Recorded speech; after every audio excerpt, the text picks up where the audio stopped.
Madam Speaker, during his recent visit to Nova Scotia, Prime Minister Mark Carney praised our entrepreneurial spirit, saying this makes our province special. And he shouted out Hope Blooms as an example of that spirit. The same Hope Blooms that is losing half its funding because of this government's cuts. My question is for the Premier. When the Premier met with the Prime Minister recently, did he tell him that he's cutting the very program that's being held up as a success?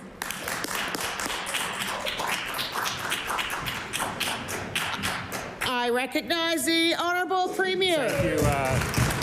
Thank you. And the kids at Hope, these are amazing Nova Scotians for sure. It's incredible what they do, and I'm very proud of the work that they do.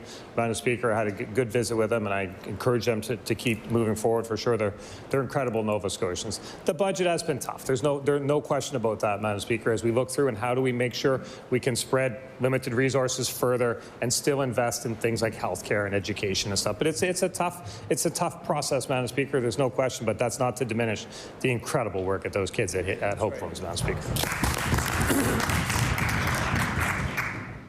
I recognize the Honourable Member for Halifax Needham. Madam Speaker, Hope Blooms is so much more than just a program, and they always need to be invested in, and they are amazing Nova Scotians, but right now they're feeling those cuts.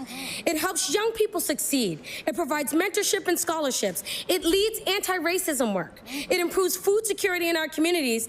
The Prime Minister recognizes Hope Blooms' value, but instead of doing the same, this government is cutting their funding in half. Why is this government slashing funding for an organization that helps young people build their futures right here in Nova Scotia? I recognize the Honourable Premier. Thank you, Madam Speaker.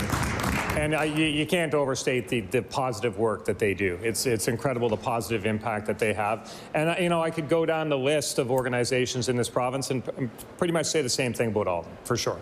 There's a lot of Nova Scotians doing a lot of good, and the Hope Blooms crowd is for certain in that category. I have much respect for them and what they do. The budget decisions are tough, for sure. But when we come out of the legislature, we will sit down and work with the various groups and talk about how we can support them in other ways, how we can encourage them to continue to move forward, Madam Speaker, because they've certainly earned my respect, and we'll look for ways to support them and other organizations across this province.